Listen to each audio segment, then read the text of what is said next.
Welcome back. Let's look ahead now to tomorrow's World Cup semi-final with Argentina taking on Croatia. We're joined by Croatian football journalist Aleksandar Holiga.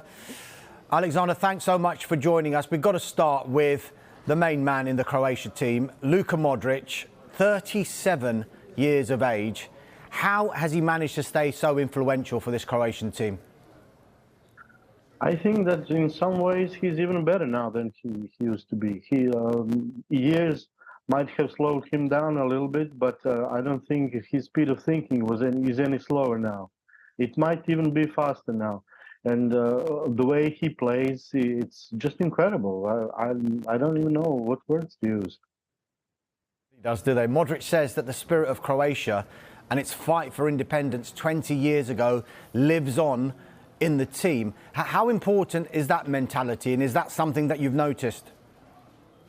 Well, maybe for some of the players. I don't think that's their main source of motivation. I think they're just the atmosphere within the team is really good. Not all of them are friends with each other, but they are really on good relations, and it feels like a family for them. I think that's more important than these kinds of historical motivations.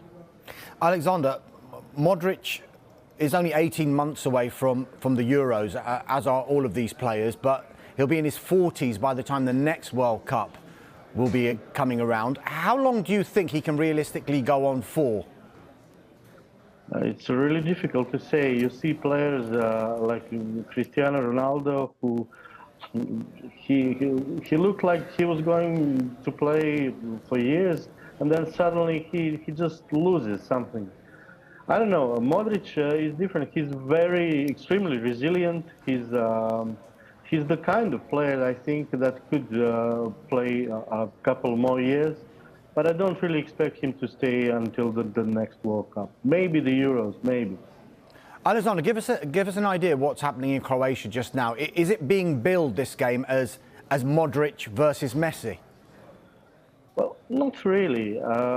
It's just people are overwhelmed with the fact that Croatia has managed to get in the semi-finals for the second time in a row, which is absolutely ludicrous for such a tiny nation. And despite the fact that the atmosphere may not be exactly as hot as it used to be last time because of the weather, and not so many people are watching the games outside.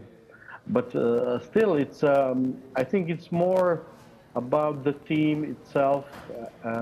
People are discussing the team and their chances, the players' form. Not so much, comparing Modric, Messi, stuff like that. It's not their thing, I think. Just on one of the heroes of Croatia's run so far, Livakovic, saved 3 penalties against Japan, another one against Brazil. You're expecting him to be busy again in this game? To be quite honest, I expected him to be a weak link in this team, but he hit the form of his life just in the right time. And if he can play anything like he did in those 2 games, he'll be the hero again. I mean, he was just incredible. Seriously, he was seen as a weak link in this team? Yes, definitely, yes. Because none of the keepers that Croatia have on their roster are really considered to be, reliable. I didn't even believe he was the best choice for #1. But now, when he's playing like this, he's obviously in the form of his life. It's not just about the keeper making the saves. You have to score those penalties as well. Why are Croatia so good at these?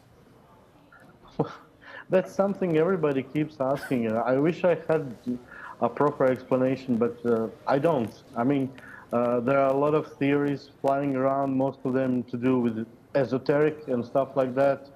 I don't really have an answer.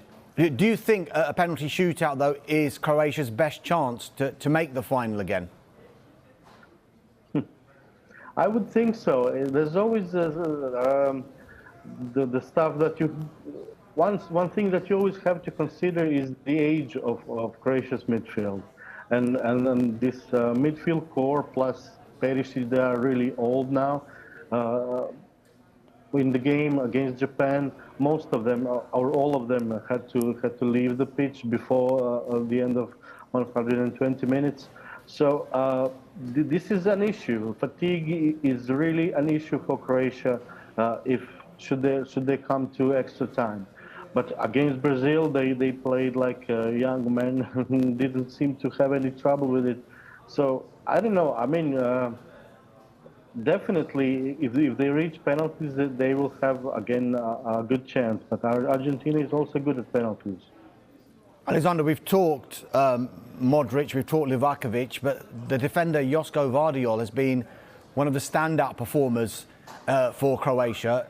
RB Leipzig player, been linked with Bayern Munich, been linked with Chelsea and Manchester United. Now, our colleagues at Sky in Germany says he's expected to stay with Leipzig in the summer and beyond the summer. What are you hearing, and where do you think he might end up eventually? Well, I think eventually he will end up in the Premier League because if he doesn't get injured or anything like that, he will be maybe the best centre back in the world in like maybe 2 years or so. I think he's probably the best centre back at this World Cup right now, and maybe he won't leave Leipzig this summer, but it's just a matter of time. I think when they think they have the right offer, when he hits his market peak, they will sell him, and probably only clubs from the Premier League will have money to buy him. Just finally, Aleksandar, what's your head and your heart saying about this semi-final? Is it saying the same thing? Yeah, well, my head is saying that Argentina will go through. My heart is indecisive. Oh, fantastic. Aleksandar, thanks for your time. Yeah, thank you. Thanks for having me.